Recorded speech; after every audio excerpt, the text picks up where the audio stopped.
अल्हम्दुलिल्लाह अहमदुहु व हुवल महमूदु अबदन अबदा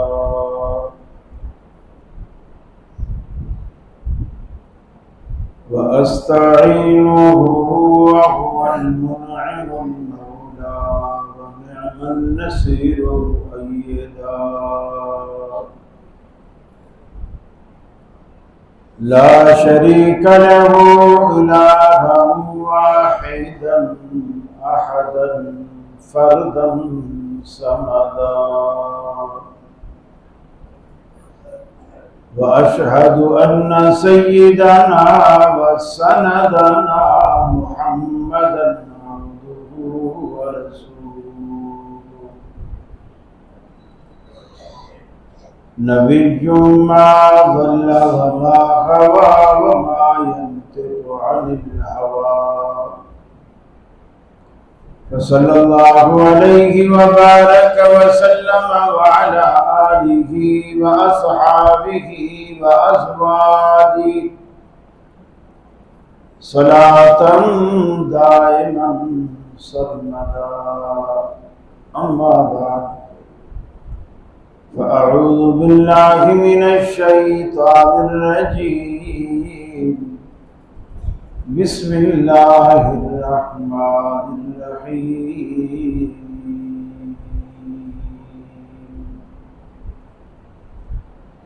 वल्लज़ीन यबीतून लिरब्बिहिम सुज्जदन व क़ियामा वल्लज़ीन यक़ूलून रब्बना अस्रिफ़ अन्ना अज़ाब जहन्नम इन्न अज़ाबहा कान गरामा इन्नहा साअत मुस्तक़र्रन व मुक़ामा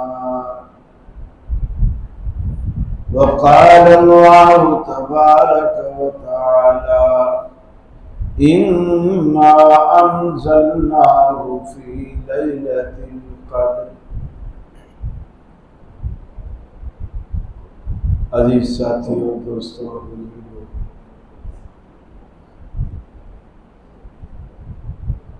अल्लाह रब्बुल आलमीन अपने बंदों के साथ बेहद मेहरबान, रहीम, करीम, शफीक है। हमारे गुनाहों पर फौरी गिरफ्त नहीं करता, बल्कि तौबा का भी मौका देता है, मुआफ़ी का भी मौका देता है, सुधरने और संभलने का भी मौका देता है। ये उसका एहसान है।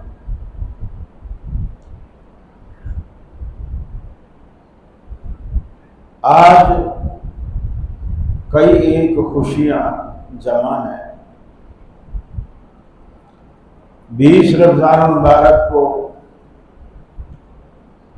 अल्लाह रब्बुल आलमीन ने मुसलमानों को मक्का में फतह दी। जिस शहर से वे यारों मददगार निकाले गए थे, उस शहर में फातेह की हैसियत से दाखिल हुए और अल्लाह ने मुसलमानों को बड़ी इज्जत दी। और आज वो 20 रमज़ान है। फिर एतकाफ के लिए अल्लाह के रसूल सल्लल्लाहु अलैहि वसल्लम ने आखिरी अशरे का इंतखाब फरमाया और आज मगरिब से वो आखिरी अशरा शुरू हो जाएगा। फिर अल्लाह रब्बुल आलमीन ने 1000 महीनों से बेहतर एक रात रखी है, जिसे लैलतुल क़द्र या शब क़द्र कहते हैं। और वो रात भी इंशाअल्लाह आज से शुरू होगी मगरिब के बाद।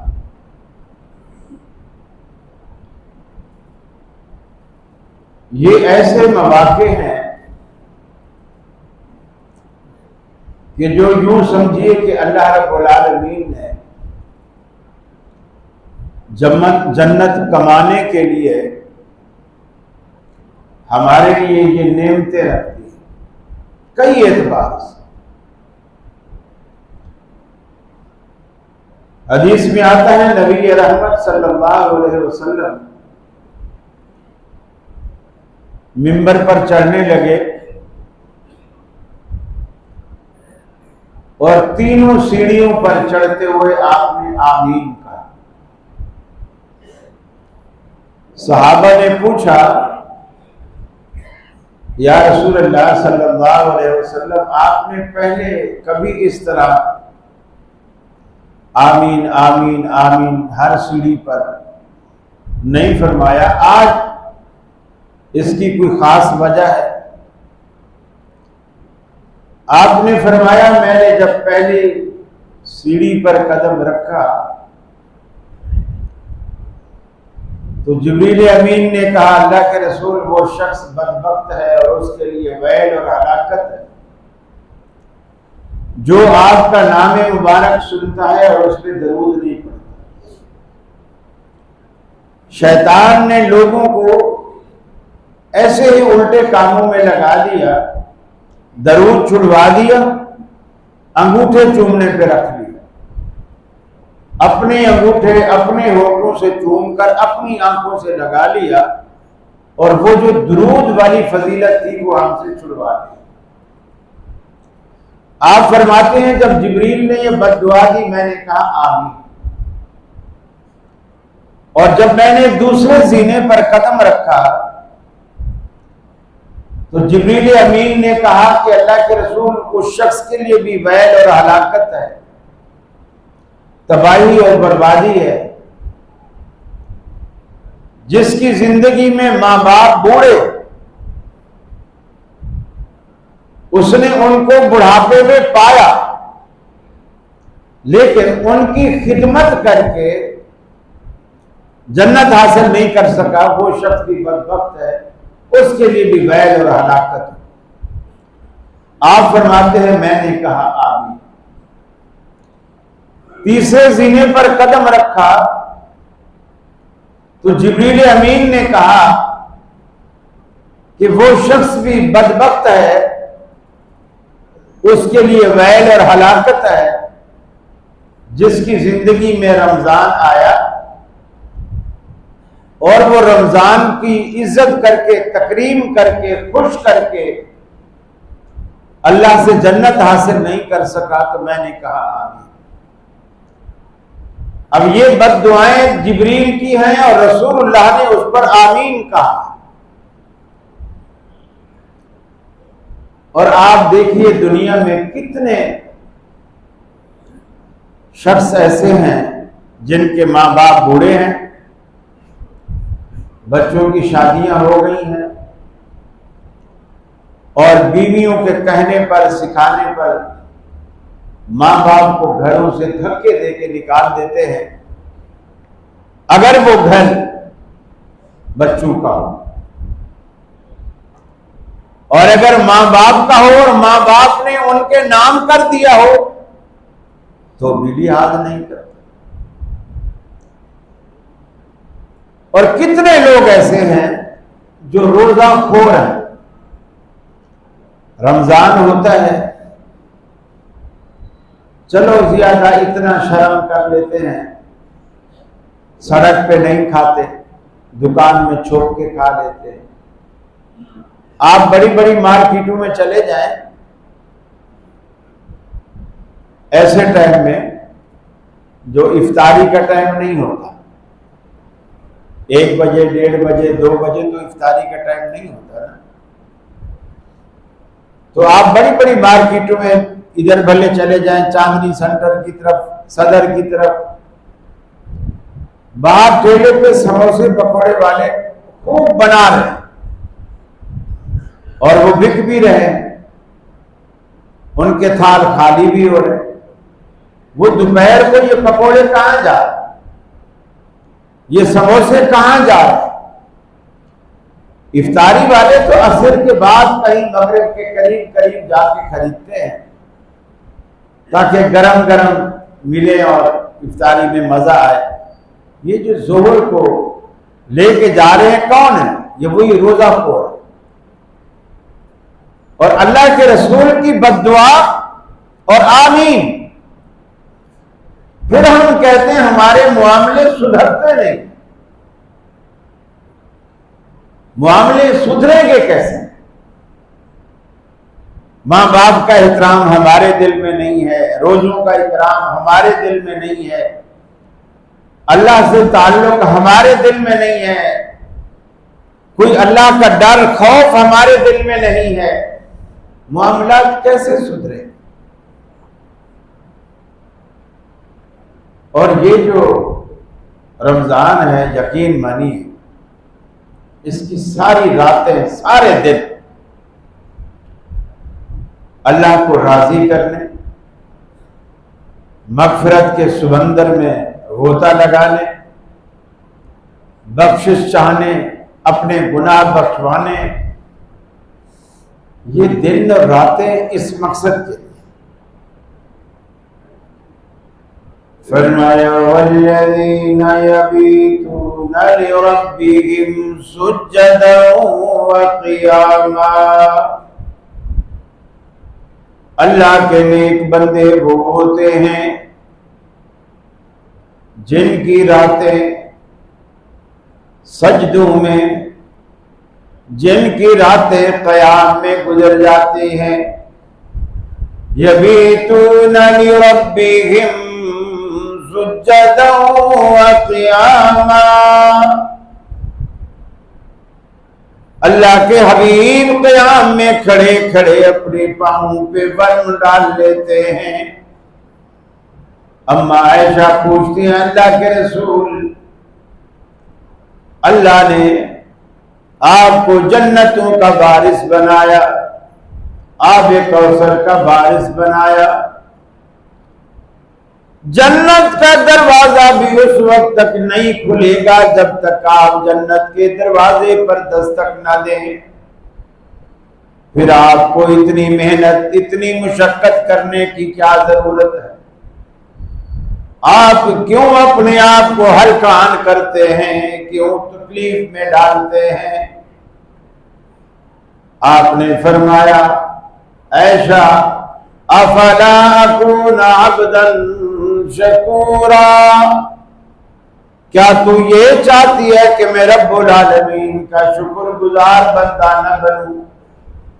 जिस रब ने मुझे जन्नतों का वारिस बनाया, शफाअत कुबरा का हक अता किया, आबे कौसर का वारिस बनाया, मैं उस रब का शुक्रिया क्यों ना अदा करूं?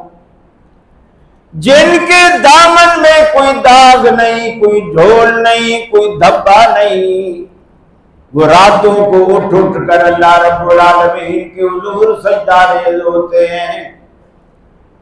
बल्कि मुझे कहने दीजिए, आज दुनिया में हम अपने बच्चों से कहते हैं कि बेटा सारा सारा दिन तू सोते में गुजार देता है, कभी उठकर नमाज भी पढ़ लिया कर। लेकिन अल्लाह के हबीब को अल्लाह रब्बुल आलमीन यूं कहता है, या अय्युहल मुज़्ज़म्मिल कुमिल लैला इल्ला क़लीला। आए हबीब, रात दिन नमाजों में लगे रहते हो, कभी कुछ सो भी लिया करो। कितना फर्क! हमें बड़े कहते हैं कभी नमाज भी पढ़ लिया करो, सारा दिन सोते हो। और अल्लाह के हबीब को अल्लाह कह रहा है, हबीब सारा दिन बंदगी में लगे रहते हो, कुछ सो भी लिया करो। इल्ला कलीला, बंदगी करो मगर थोड़ी, रातें सारी ना लगा दिया करो, थोड़ी करो।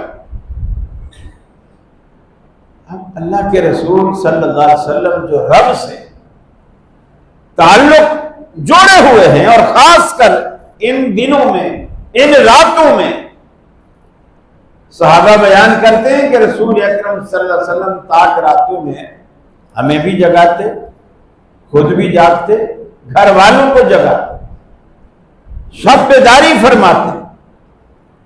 ये मगरिब से ये रात शुरू होती है और तुलुए फज्र तक रहती है। ये एक रात मुकर्रर नहीं है कि जी अगर रसूलुल्लाह के वक्त में कभी 21 रमजान थी तो अब क़यामत तक 21 रमजान ही रहे। जैसे दिन 10-12 दिन का फर्क हर साल पड़ता रहता है, ये फर्क भी पड़ता रहता है। किसी साल 27 हो गई, किसी साल 29 हो गई, किसी साल 25, किसी साल 23, किसी साल 21। लेकिन आपने फरमाया रमजान के आखिरी अशरे की 5 रातों में इसे तलाश करो। ये जो एतकाफ है, दर हकीकत एतकाफ उसी रात को पाने का एक अल्लाह रब्बुल आलमीन के पैगंबर ने एक सलीका सिखाया। वो रात मिलेगी कैसे? घर में इंसान खाया पिया सो गया, सुबह सारी के टाइम पे घर वालों ने उठा दिया कि जी सारी के टाइम हो गया और जाए। लेकिन जब बंदा घर से बाहर आता है, एतकाफ बैठता है, मस्जिद में बैठता है,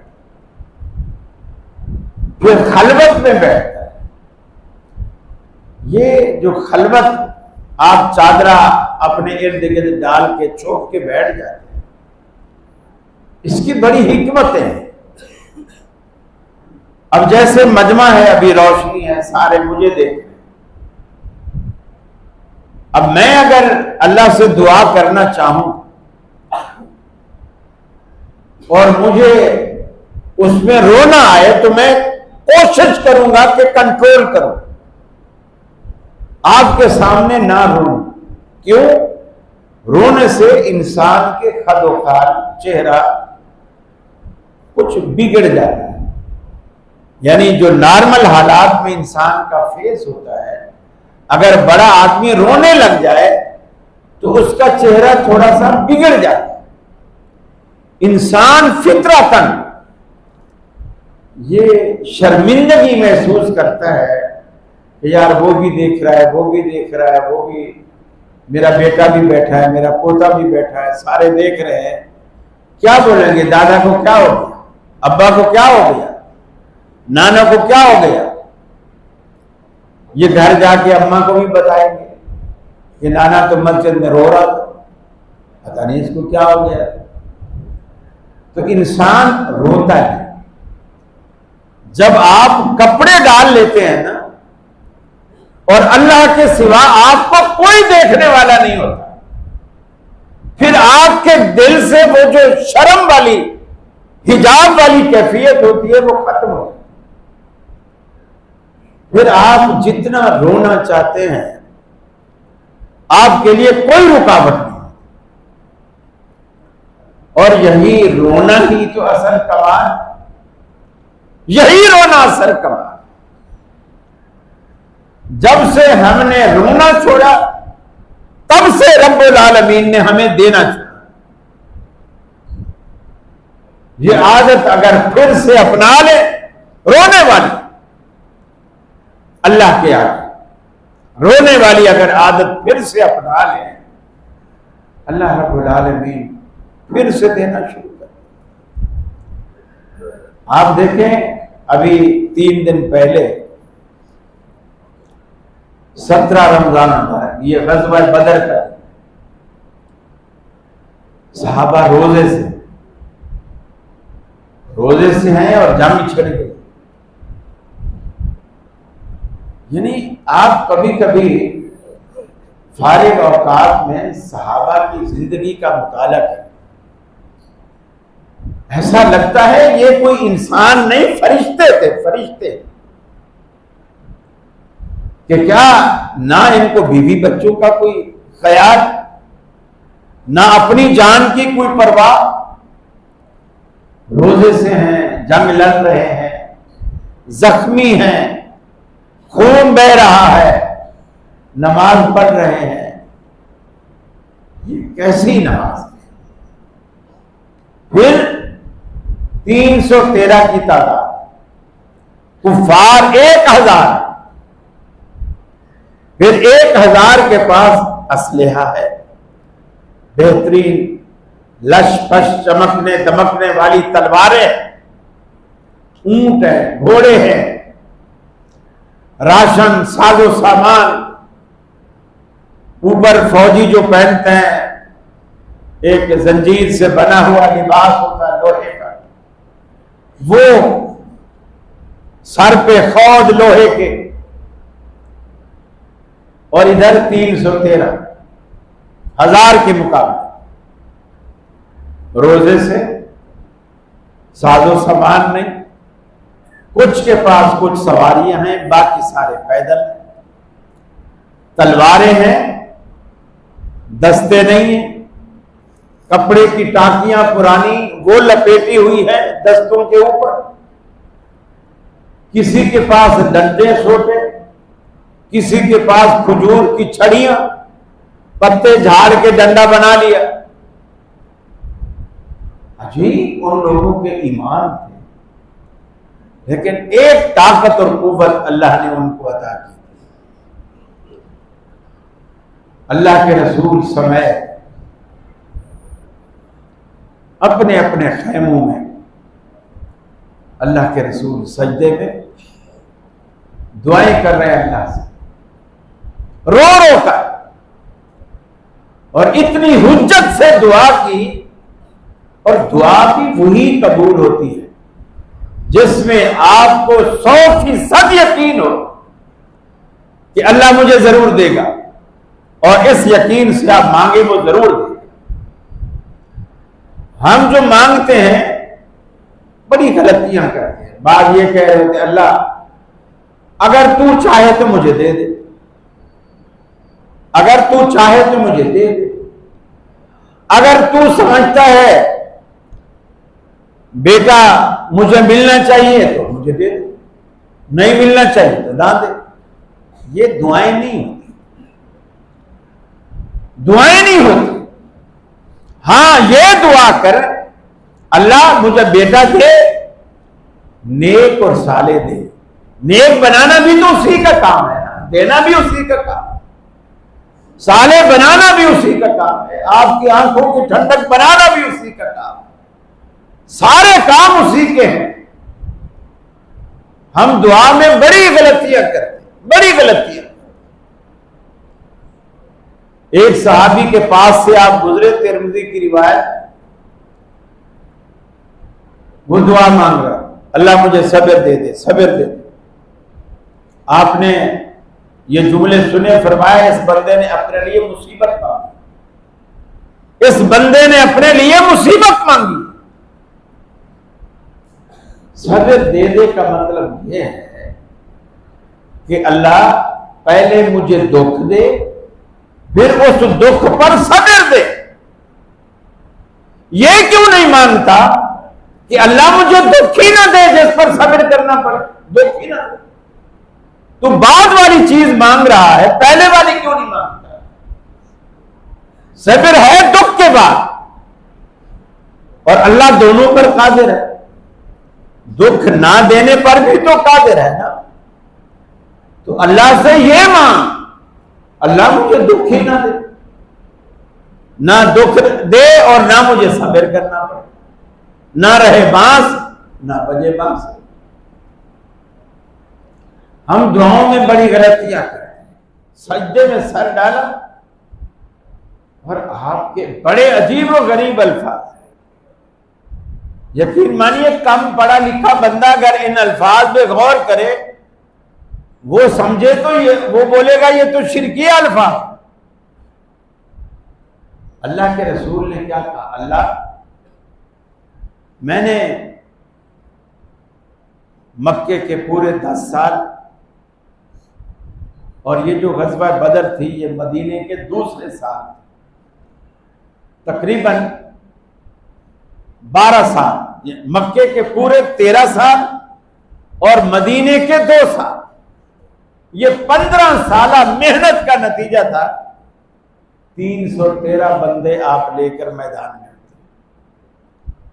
अल्लाह से कहा कि अल्लाह ये मेरी 15 साल मेहनत की जमा पूंजी है, अगर ये लोग आज मारे गए और तूने इनकी मदद ना की तो याद रख ले क़यामत तक तेरा नाम लेने वाला कोई नहीं।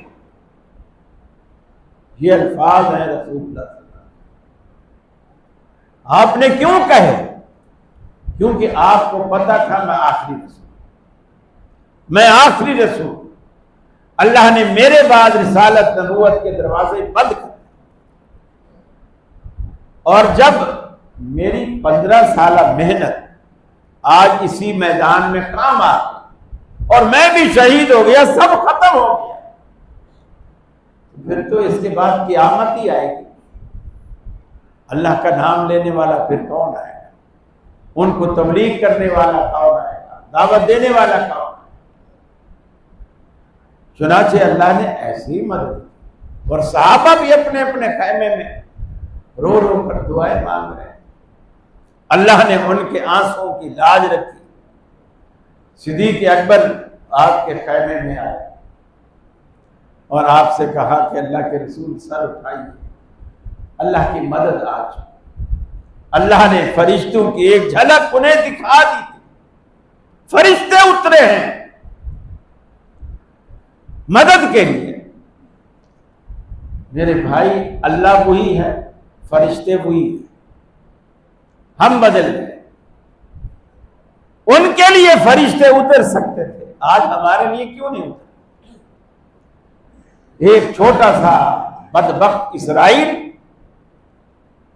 पूरे अरब को नचा रहा,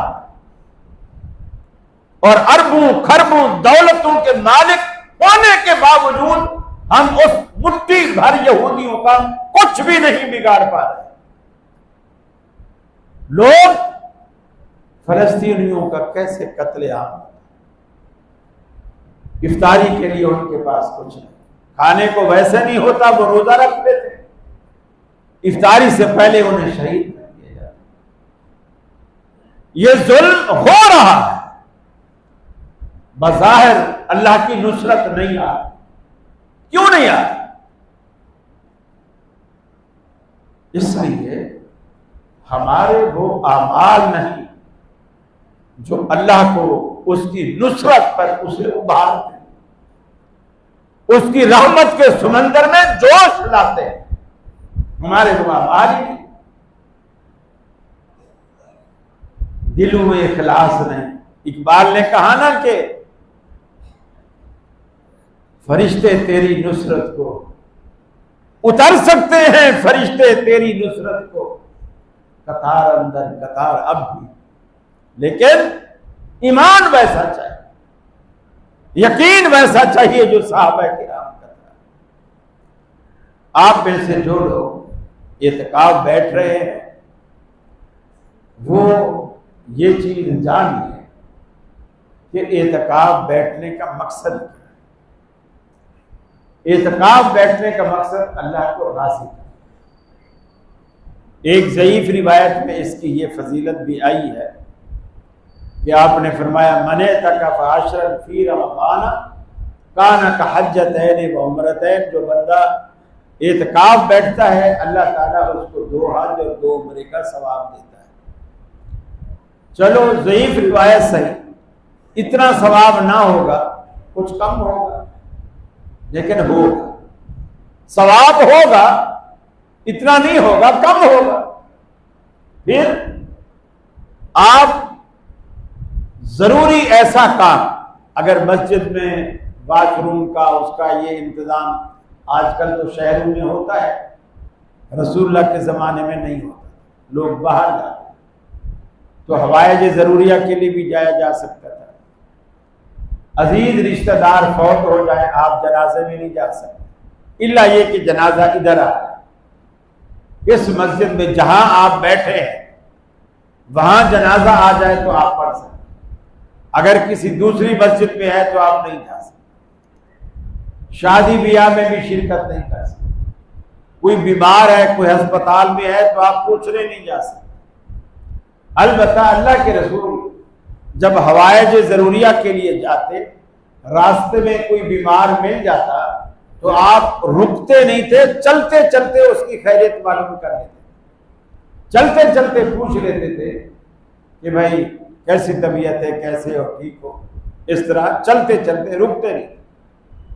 अलबत्ता आपके पास आपकी घरवाली कभी आपसे कोई मिलने आती, एतकाफ में कोई मशवरा करने आती, कुछ पूछने आती, कुछ कहने आती, तो अल्लाह के रसूल उन्हें वापस घर तक छोड़ने के लिए वापस आप चले जाते, उन्हें घर तक भी छोड़ा, ये तक इजाजत है। लेकिन अगर सख्त सख्त तरीन गर्मियां और पसीने से हालत शराबूर हो, आप नहा भी सकते हैं। वरना अल्लाह के रसूल सल्लल्लाहु अलैहि वसल्लम उस तरफ एतकाफ बैठते जो आपके विंडो आपके घर में खुलती थी, आप सर खिड़की की बाहर कर देते और अज़वाज मुताहरत आपके सर को धो भी देती, कंघी भी कर देती, तेल भी लगा देती, तो आप थोड़ा फ्रेश हो जाते। ऐसे खामखा शौकिया नहाते रहना, चलो यार यहाँ पानी भी फ्री है, सारा कुछ मुफ्त है, और फिर दोस्तों को बुलाना, तू भी आ जा, तू भी आ जा, बड़ा मजा आएगा, सारे जान पहचान वाले एक ही जगह एक उसमें इकट्ठे हो गए। ये मंजर और ये नक्शा नहीं होना चाहिए। बिल्कुल यकसुई के साथ बैठे, कारोबार आप नहीं कर सकते। वैसे हदीस में आता है कि जो बंदा मस्जिद में कारोबार करे, आप ये बद्दुआ दो कि ला अरबहल्लाहु तिजारतक, अल्लाह तुझे तेरी तिजारत में नफा न दे, फायदा न दे, ये बद्दुआ दो उसको। कुछ लोग मोबाइल ले आते हैं मस्जिद में और यहीं से ऑर्डर कर रहे होते हैं, 4 ट्रक गिरा दो, 4 ट्रक लोड कर दो, 2 मुल्तान भिजवा दो, 3 लाहौर भिजवा दो, जो माल आ जा रहा होता है वो यानी यहां से बैठे हुए बिजनेस करते हैं। इसी तरह डॉक्टर भी अगर है, हाँ, अगर यही एतकाफ की हालत में कोई दूसरा मोतकफ जो है वो अगर बीमार हो जाए अचानक और कोई डॉक्टर भी बैठा है तो ठीक है, वो उसको चेक कर। लेकिन कोई कमर्शियल काम या बाहर से उसको फोन आ रहे हैं और वो यहीं से पर्चियां लिख लिख के दे, ये भी नहीं कर सकते। इसको खालिसतन इस वक्त को अल्लाह के लिए वक्फ कर और बैठे वही जो ये कर सकता। अगर नहीं कर सकता, और ये चीजें चाहे देखिए, इत्काफ का मकसद ये है कि आप गुनाह छोड़कर नेकियों के शौक में आप बैठ गए। किसी को सिगरेट की लत है, अब वो रोजा खोलने का इंतजार कर रहे हैं, जैसा रोजा खुला अब चलो भी मस्जिद में नहीं पी सकते, अब मस्जिद से यहाँ से निकलेंगे, वो समझते हैं कि जो बाहर गैलरी है यहाँ नहीं पी सकते, कोई बाहर गैलरी है, ये मस्जिद नहीं है, वहां जाके पीना शुरू कर देते। लैट्रीन के बहाने गए, वहां जाके पीना। अगर ये गुनाह ही करने हैं, मैं नहीं समझता एतकाफ बैठने की आपको कोई जरूरत है या एतकाफ बैठने का आपको कोई फायदा है। अगर आपने गुनाह ही नहीं छोड़ने और वही करना है जैसे आप पहले करते थे, तो इस तब्दीली का फायदा क्या? सिर्फ घर वालों से जुदा होकर उसका सिर्फ ये मकसद है कि अब्बा रोज दुकान पे बेचता है, चलो 10 दिन सुकून से मस्जिद में सो लेंगे, दुकान पे नहीं जाएंगे। अगर ये मकसद है तो एतकाफ से कुछ हासिल नहीं। इसी तरह अगर खवातीन में भी कोई एतकाफ आकर बैठती है, अगर वो ये सोचकर बैठती है कि रोज सास मुझसे काम करवाती है, 10 दिन तो चलो सुकून से गुजर जाएंगे, अब वो ये सोचकर एतकाफ आके बैठती है तो कोई फायदा नहीं। एतकाफ के लिए मस्जिद होना शर्त, घर में एतकाफ नहीं, मस्जिद ही में एतकाफ। ये जो अहनाफ ने फतवा दिया हुआ है कि औरतें मस्जिद में ना बैठे, घर में बैठे, यकीन मानिए एक भी दलील नहीं है इसके। अल्लाह के रसूल की अज़वाज मुतहरात मस्जिद में बैठती, सब मस्जिद में बैठती थी। एतकाफ, और कुरान खुद कहता है वला तुबाशिरूहुन्ना व अंतुम आकिफून फिल मसाजिद। आकिफ एतकाफ करने वाले को कहते हैं, मोतकिफ भी कहते हैं और कुरान की इस्तिलाह में आकिफ भी कहते हैं। मा हाज़िही तमासीलुल्लती अंतुम लहा आकिफून, तो एतकाफ करने वाले को आकिफ कहते हैं। और कहा कि अंतुम आकिफून फिल मसाजिद, जब तुम मस्जिदों में एतकाफ बैठे हो, बीवियों की तरफ, बीवियों के पास नहीं जा सकते। और अगर बैठे ही घर में, चाहे मर्द हो चाहे औरत हो, सबके लिए मस्जिद में बैठना फर्ज। उस मस्जिद में बैठे जो जामे मस्जिद हो, ताकि जुम्मे के लिए भी उसको कहीं बाहर ना निकलना पड़े, जुम्मा भी उसका वहीं हो जाए। हाँ, अगर कोई ऐसा इलाका है कि उसमें मस्जिद भी एक है और वो जामे मस्जिद नहीं है, लेकिन नमाजें पांचों होती हैं, वहां एतकाफ कर सकते हैं। अलबत्ता फिर जुम्मे के लिए जो भी जामे मस्जिद होगी उसके लिए आपको जाना पड़ेगा। जुम्मा पढ़ते ही फौरन आप, वो इसी तरह आप जाएंगे आएंगे जिस तरह इंसान अपनी जायज जरूरियात के लिए बाहर निकलता है। तो आप जुम्मा पढ़ते ही फिर फौरन आकर अपने एतकाफ में दाखिल हो जाए। अल्लाह के रसूल सल्लल्लाहु अलैहि वसल्लम के बारे में हजरत आयशा फरमाती हैं, आप आखिरी अशरे का एतकाफ फरमाते, लेकिन फजर पढ़कर अपने मोतकफ में दाखिल होते।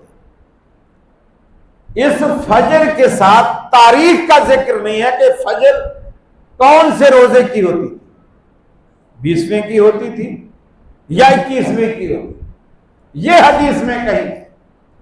ये हजरत ऐसा बयान करते हैं कि आप फजर की नमाज पढ़कर अपने मोतकफ में दाखिल हो जाए। कुछ उलमा ने इससे समझा कि जी जोर ये 20 तारीख को मगरिब से पहले पहले आ जाए मस्जिद में, खैमा उसका लग जाए, लेकिन खैमे में ना जाए। कुछ उलमा खैमे में ना जाए, मस्जिद में आ जाए और ये रात मस्जिद में खैमे से बाहर गुजारे, और फिर 21वीं की जो शब होगी उस दिन फिर फजर की जो नमाज पढ़ेगा, फिर वो मोतकफ में दाखिल। लेकिन ये भी बिला दलील है। कुछ लोगों ने कहा नहीं, 20 की फजर में आए, 20 की फजर में आकर के बैठे मस्जिद में, 20 की फजर में आए जो आप आज गुजार चुके हैं, उस फजर में आए और फिर बैठे। इसलिए कि जो 21वीं की रात, ये शबे कद्र की पहली रात, और इसी रात को तलाश करने के लिए तो बंदा इत्काफ बैठ रहा है, तो वो रात बाहर क्यों गुजारे? बाहर कैफ उलमा की अक्सरियत इस पर मुत्तफिक है कि असर को मगरिब से पहले 20वें रोजे को मस्जिद में आ जाए, और चूंकि आखिरी अशरे का इत्काफ है और आखिरी अशरा मगरिब से शुरू हो, कमरी महीने की तारीख मगरिब से शुरू होती और रात पहले आती है, दिन बाद में। तो आज जो मगरिब होगी, यहां से आखिरी अशरा शुरू होगा और एतकाफ भी आखिरी अशरे का है, और ये पहली शब कद्र भी है। लिहाजा वो बाहर ना गुजारे और वो दाखिल हो जाए अपने मोतकफ में और इबादत करे। और यही मौक़िफ़ ज्यादा वज़नी है। कोशिश करें कि जो गुनाह आप एतकाफ से पहले, रोजे से पहले करते थे, उनमें से यकीनन आप अल्लाह से माफी भी मांगे, तौबा भी करें। जैसे बहुत सारे लोग दाढ़ी मुड़ाते हैं, अब इस उम्र में एतकाफ जब आप बैठ जाए, रोजा भी रख लें, अल्लाह से कहें, या अल्लाह अब तक जो होता रहा तू मुझे माफ कर, आइंदा मैं तेरे नबी की सुन्नत के मुताबिक अमल करूंगा। इंशाअल्लाह आप देखिएगा आपके चेहरे के जितने डेंट है ना, बुढ़ापे में दाढ़ें निकल जाती हैं, और फिर ये दाढ़ें जो नई बनती हैं बड़ी महंगी बनती हैं, फिर लोगों के पास पैसे नहीं होते, घुरियां पड़ी हुई होती, वो गाल अंदर हो जाते, जहां से दाढ़ गायब हुई गाल अंदर हो।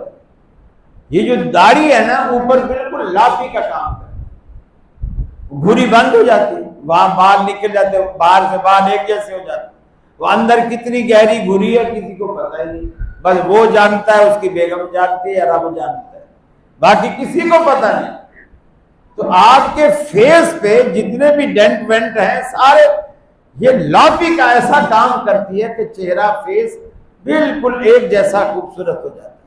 और फिर रोज़े आखिरत जब अल्लाह के हबीब का झंडा लगा होगा और आपकी उम्मत आएगी, यकीन मानिए जब आप रसूलुल्लाह की सुन्नत चेहरे पर सजा कर अपना चेहरा एक झलक दिखाएंगे, ना कि रसूल नहीं कहेंगे ये मेरा उम्मती है, इसे आने दे मेरे पास। और उस वक्त कितना खुशी का मकाम। तो लिहाजा जो जो गुनाह हम करते हैं उन गुनाहों से तौबा कीजिए। अगर रमजान में एक एक गुनाह भी आप छोड़ना शुरू कर दें तो चांद रात तक इंशाअल्लाह 30 गुनाह तो हमारे छूट ही जाएंगे। और अगर हर रोज एक छोटी सी नेकी की भी आदत डाल ले, हर रोज नई नेकी एक, तो चांद रात तक 30 नेकियां उसकी आदत पड़ जाएगी और 30 गुनाह छूट जाएंगे। कितना कमाएंगे आप, जो रमजान का मकसद। और फिर रही सही कसर, आपकी ज़कात की अदायगी, आपकी फित्रे की अदायगी, आपके एतकाफ में, ये सब रब को मनाने की अदाएं हैं कि रब को आप मना रहे हैं। अल्लाह से दुआ है अल्लाह रब्बुल आलमीन हमें सही मानों में अमल करने की तौफीक अता फरमाए। और शब कद्र की जो फजीलत है अल्लाह रब्बुल आलमीन वो हमें नसीब फरमाए। अल्लाह के रसूल ने फरमाया जिसको ये रात हासिल हो जाती है बस उसको तो समझो बारे नियारे हो। और जब ये रात होती है उस दिन का जो सूरज तुलू होता है वो कुछ देर तक जब ऊपर चढ़ता है पूरी रोटी उसकी निकल आती है, बिल्कुल प्लेट नुमा, उसमें शुआएं, आंखों को तकलीफ देने वाली शुआएं नहीं होती, मध्यम होता है, आप देख सकते हैं उसको पूरी प्लेट को। तो ये उस दिन जो सूरज तुलू होता है, इस तरह गर्मी की तमाज़त जो तपिश है वो भी कम होती है। ये अल्लाह रब्बुल आलमीन हमें नसीब करे। और ये रात फिर आप जो भी आपके दिल में कोई मुराद है अपने लिए, अपने बच्चों के लिए, अपने कारोबार के लिए, अपने दोस्तों के लिए, अपने अजीज़ व अक़ारिब के लिए, अपने मरहूमीन के लिए, आपकी जो भी तमन्ना है आप भले लिख लें। बाज़ दफ़ा इंसान भूल जाता है, आप लिख लें और लिखे हुए को देख के आप रब से मांगते हैं। रोज हर रात में मांगे, इंशाअल्लाह वो रात आपको जरूर नसीब होगी। अल्लाह से दुआ है अल्लाह रब्बुल आलमीन हमें उस रात को पाने की सआदत नसीब फरमाए। व आखिर दावाना अनिल हम्दुलिल्लाह।